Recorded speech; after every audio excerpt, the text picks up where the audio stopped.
Welcome to this episode of More Than Just a Score. If you enjoy this story, please hit the like button and subscribe to the channel. Also, if you've got any story ideas that you'd like to hear us explore more in depth, just drop us a line at mtjascore@gmail.com. Today we take a look at an enigmatic superstar, one of the best to ever kick it on the pitch, but a man who also struggled with personal demons away from it. Diego Armando Maradona was born on October 30th, 1960 in Lanús, Argentina, which is in the southern part of the Buenos Aires metropolitan area. But the place that really shaped him, the place that had a firm grip on his soul, was Villa Fiorito, a working-class shanty town on the outskirts of the capital city. The settlement was a place built not from planning, but more from necessity.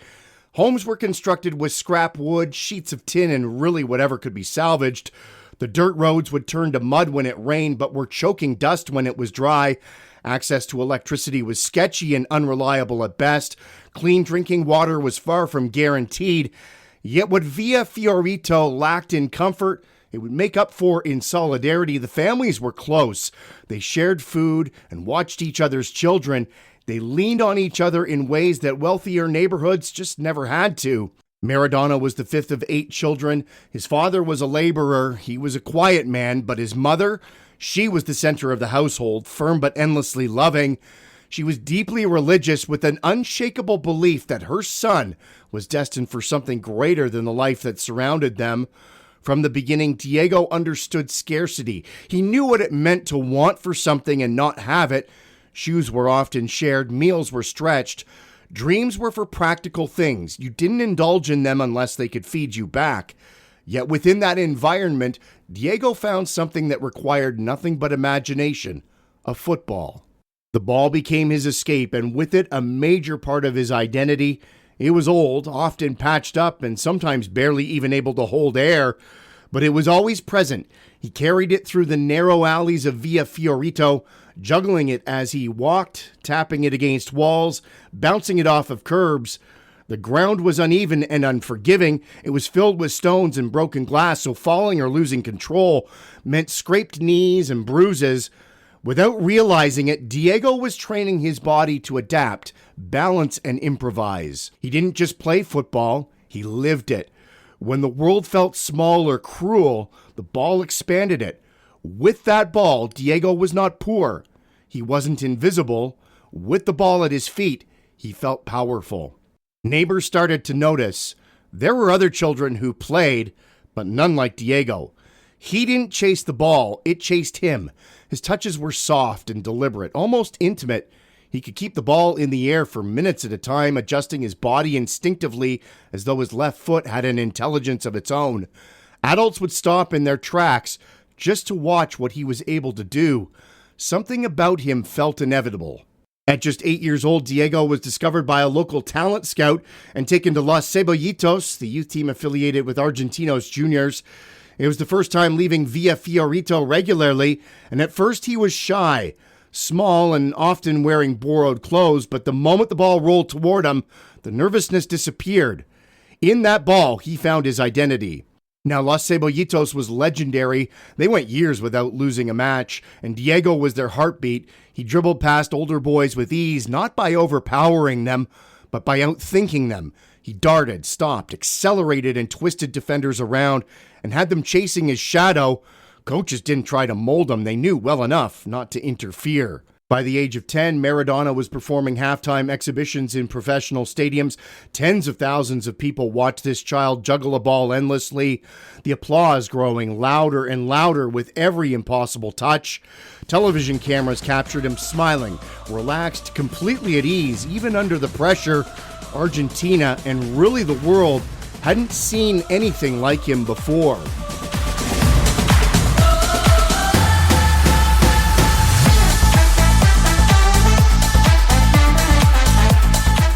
In 1976, at the age of 15, Diego Maradona made his professional debut for Argentinos Juniors. At the time, Argentina was living under a military dictatorship, a brutal regime that controlled speech, disappeared dissidents, and ruled through fear. Football stadiums became one of the few public spaces where emotion could still be expressed freely. When Maradona stepped onto the pitch, He played with a freedom that carried with it a rebellious feel. Defenders would kick at him without mercy, and the referees allowed it. Diego learned quickly that greatness came with some pain, but he also learned that he could endure it. He got up smiling, daring opponents to try again. That defiance became a part of his legend. By 18, Maradona was the top goal-getter in the Argentine league. He would finish as the top scorer 5 times. Fans made sure to arrive at the stadium early just to watch him warm up. They sensed that he wasn't just a talented footballer, but a personality. Someone who played as though every match were a personal statement. Then came 1978, with Argentina hosting the World Cup. Diego was just 17 years old, but he was already a national sensation, and it was expected that he would be selected to the squad. But manager Cesar Luis Menotti believed that the pressure would be too much. He left Maradona out of the team. With Diego watching from home, Argentina would go on to win that World Cup without him. That moment etched something permanent onto his soul. It wasn't just disappointment. It was a deep sense of rejection. It taught him that trust was fragile and authority couldn't be relied upon. From that day forward, Maradona believed that nothing would ever be given to him. Everything would have to be taken. In 1981, Maradona signed with the famed Boca Juniors, which fulfilled his childhood dream. Boca wasn't just a club. It was an identity rooted in working-class struggle and emotional intensity. La Bombonera shook when Diego touched the ball. Boca fans didn't just cheer him. They understood that he was one of them. With Maradona as an unstoppable force, Boca won the league title that season. All of this while Argentina's economy was collapsing, which meant that European clubs were circling, eager to snatch up the rising superstar. The world now wanted to see Diego. La Liga giants Barcelona signed him in 1982 on a world record fee. He arrived in Spain as a savior, which brought with it the burden of impossible expectations. His first World Cup, also in Spain, was underwhelming at best. Defenders hacked at him, referees offered little protection. Argentina escaped the group stage but failed to make it to the knockout rounds. Diego was furious. He was frustrated and felt isolated. At Barca, there were moments of brilliance that surfaced, but harmony just never followed. A vicious tackle shattered his ankle, a bout of hepatitis weakened his body. Off the field, loneliness and temptation seeped in. He felt more like a piece of property rather than a person. The breaking point came in the 1984 Copa del Rey final, when a brawl broke out and Maradona erupted in fury. At that point, the seeds were sown and Barcelona decided to sell him. Fans started to wonder whether, like many shooting stars, was Maradona beginning to fade away. Then along came Napoli. In 1984, Maradona arrived in Naples to a reception unlike anything football had ever seen. More than 70,000 people filled the San Paolo Stadium. Now, Naples was poor. It was mocked by its northern rivals. It was treated as an afterthought, and Diego understood the feeling all too well. So immediately there was a connection between the player and the city. What followed was transformational. Napoli won its first Serie A title in 1987. The city erupted with joy, church bells rang, murals appeared on walls. Diego was canonized almost like a religious figure. A second title would follow in 1990, along with a UEFA Cup. Maradona didn't just win matches, he altered the identity of the region and the club. Napoli now mattered. At the center of it all, though, stood Mexico '86. Maradona arrived at that World Cup as Argentina's captain and its leader, and what he delivered defied description. In the quarterfinal against England, now a heated rival thanks to the Falklands War, Diego scored the highly controversial Hand of God goal in which the ball hit his hand before going into the net. The Hand of God moniker, though, coming from Maradona's response in the aftermath, in which he claimed that the ball was touched by the head of Maradona and by the hand of God. He would later admit that he had illegally handled the ball. But what followed just 4 minutes later might very well have been divinely inspired. He scored what many regard as the greatest goal football has ever seen. A scorching solo run from just inside the halfway line that turned defenders into ghosts before eluding England keeper Peter Shilton with what turned out to be the winning goal to advance Argentina to the semifinals against Belgium. Maradona then would score twice in a 2-0 victory to set up a showdown with West Germany in the final. Despite not scoring in that final match, he and his Argentina teammates would stand on top of the world as the winners of the 1986 World Cup. That victory would lift Maradona to the realms of the immortal, but immortality has its price. Sing 1 Mara, 2 Mara, 3 Maradona, 4 Mara, 5 Mara, 6 Maradona, 7 Mara, 8 Mara, 9 Maradona, 10 Maradona. That's right. By the early 90s, the weight of expectation was crushing on Maradona. He was booed in Italy, often injured and targeted by opponents. Argentina would once again return to the World Cup final in 1990, but were unable to repeat as champions. Maradona was crushed, the weight of this defeat causing him to weep openly. It was against this backdrop that addiction tightened its grip on him. When Diego left Naples for the final time, he did not walk away like a champion exiting the stage. There was no farewell tour and no dignified conclusion. His departure was abrupt, bitter, and heavy with deeply unresolved tension. Naples had once worshipped him, but it had also consumed him. The city that helped him reach the greatest heights had also trapped him inside expectations that no human being could survive. By 1991, his body and mind were exhausted. The joy that once radiated from him had been stripped away and replaced by suspicion and paranoia, as well as a physical decline. Cocaine had become a constant companion, not as an indulgence, but more as an escape. He was still capable of brilliance, still had moments that reminded the world of who he was, but the consistency was gone. The recovery time took longer. The pain lingered. The pressure, though, never relenting. Maradona would fail a drug test in March of 1991, in which he received a 15-month ban. It felt less like a punishment and more like a reckoning. Italian authorities made an example of him. There were also rumors of ties to organized crime. The media became vicious vultures. Naples, once a safe space, became deeply divided, some offering him grace and defending him fiercely, while others felt the sting of betrayal. In 1992, after serving his suspension, Maradona departed from Italy in disgrace for a largely fruitless stint at Sevilla in Spain before returning home to Argentina to close out his club career. The return home to Argentina did not bring him any peace, though. Fame followed him like a shadow, and with it the unrelenting scrutiny. His every move was photographed, analyzed, and subsequently judged. Maradona swung like a pendulum between defiance and vulnerability. One day he would be raging against journalists and institutions.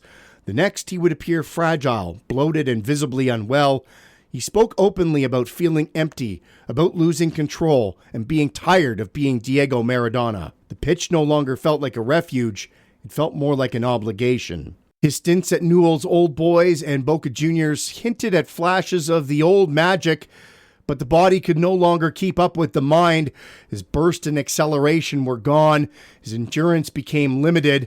Defenders no longer feared him the way they once had.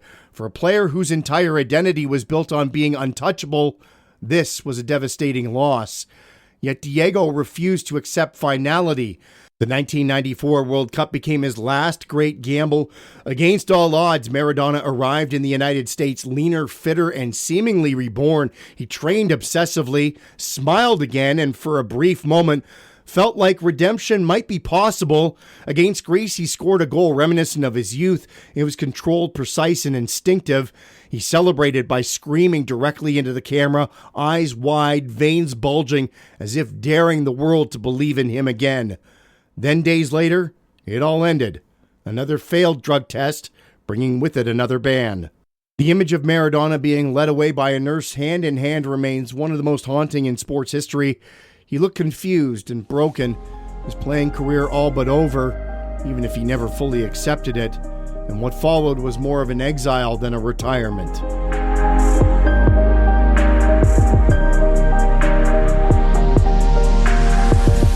Without football to anchor him, Maradona spiraled. His weight fluctuated wildly. His health deteriorated. He entered rehabilitation centers repeatedly, often leaving early. He lashed out publicly at FIFA, journalists, former teammates, and anyone he believed had wronged him. At the same time, he could be tender, emotional, and disarmingly honest about his addictions and regrets. Diego Maradona was no longer just a footballer. He had become a global spectacle. Yet even in this chaos, he remained magnetic. When he spoke, people listened. When he appeared, crowds would gather. His opinions on football, politics, and society carried weight, even when they were controversial or contradictory. He aligned himself with leftist political figures like Fidel Castro and Hugo Chavez, embracing anti-imperialist rhetoric and openly criticizing FIFA, as well as other Western institutions. To some, this made him a voice for the voiceless. To others, though, it was just performative rebellion. In truth, it was perhaps a little bit of both. Maradona increasingly sought belonging wherever he could find it. He attached himself fiercely to people and causes that made him feel protected. Fidel Castro, in particular, became a symbolic figure in Diego's life, a man who listened to him and treated him as more than just an asset, and also offered him refuge during rehab in Cuba. For Diego, loyalty mattered more than ideology. As the years passed, his relationship with football also shifted. He moved from player to observer. His icon status meant that he was still in demand. He appeared on television shows, coached, and served as an emotional presence at major tournaments. He would cheer wildly, cry openly, and lived every match as if he were still on the pitch. Coaching became his next attempt at finding purpose off of the pitch. Maradona's managerial career was chaotic. He lacked tactical discipline, but could always compensate for that with passion and belief. When he was appointed manager of the Argentina national team in 2008, the decision was rooted more deeply in emotion rather than logic. The country wanted Diego back at the center of its footballing soul. The qualification campaign for the 2010 World Cup was turbulent. Argentina struggled, which made critics more vocal. Maradona would respond, though, with fiery defiance, profanity, and bravado. He shielded his players fiercely, particularly Lionel Messi, whom he defended against comparisons and pressure. For Diego, Messi represented continuity, proof that Argentina could still produce magic. At the World Cup in South Africa, Argentina played with freedom early on, advancing comfortably through the group stage. Maradona danced on the touchline, hugging his players and celebrating goals with childlike joy. For a moment, it felt as though football had healed him. Then the cold, hard slap of reality hit. Germany dismantled Argentina 4-0 in the quarterfinals. The defeat was merciless and symbolic. It exposed tactical naivete and structural weakness. Maradona stood helpless on the touchline. He was dismissed shortly after Argentina's crash out in South Africa. That dismissal reopened old wounds. Diego felt discarded again, used for sentiment, then abandoned when things went wrong. The harsh sense of bitterness returned. He spoke of betrayal, politics, and injustice. And yet, even in his disappointment, he never distanced himself from his players. He loved them deeply. In the final decade of his life, Maradona lived restlessly. He coached in Mexico, the United Arab Emirates, and Argentina. The results were mixed. His health was also continuing to deteriorate. Heart problems, knee surgery, diabetes, hospitalizations were becoming more routine. Each scare felt like a warning to be heeded, but change was fleeting. In interviews, Diego would reflect on his life with surprising honesty. He acknowledged his mistakes without fully absolving himself. He spoke of the pressure of being worshipped, of never being allowed to be ordinary. He admitted that he had chased happiness through substances because he did not know how to exist without applause. He was proud of his footballing legacy, but also haunted by what it had cost him. Maradona's relationship with his children was also complicated, to say the least. They were marked by distance, reconciliation, and regret. He tried often, imperfectly, to repair what fame had fractured. He expressed love openly, sometimes clumsily, but also with a sense of sincerity. By 2020, his body was completely failing him. Public appearances became erratic. He looked frail, often confused and exhausted. On November 25, 2020, Diego Maradona died at the age of 60. Argentina and the footballing world stopped. The news spread like collective grief. People wept openly in the streets. Murals and makeshift memorials appeared overnight. The nation mourned not just a footballer, but a symbol of joy, rebellion, and shared identity. His funeral became a public outpouring of emotion, chaotic, passionate, and overwhelming, fitting for a man who never quite found a way to live in peace. Diego Maradona left behind no clean narrative. There is no simple, moral, or tidy conclusion to his story. He was a genius on the pitch, but still a human being with softness and deep flaws. He was both generous and tender on one hand, but also full of rage and at times cruelty. Diego Maradona was contradiction made flesh. For millions, though, he represented something deeply personal. He proved that greatness could emerge from the margins of society, that imagination could challenge power, and that beauty did not need permission to exist. Maradona did not belong to institutions. He belonged to the people. In the end, he was never meant to be understood neatly. Diego was meant to be felt, and long after the arguments fade and the highlights are replayed, what remains is the way that boy from Villa Fiorito could make the world stop, even if only for a moment, every time the ball touched his left foot. Thanks for taking the time to go on this journey with us through the life of perhaps the greatest footballer to ever live. If you enjoyed this story, subscribe to the channel, hit the like button, and join us again when we look for more than just a score.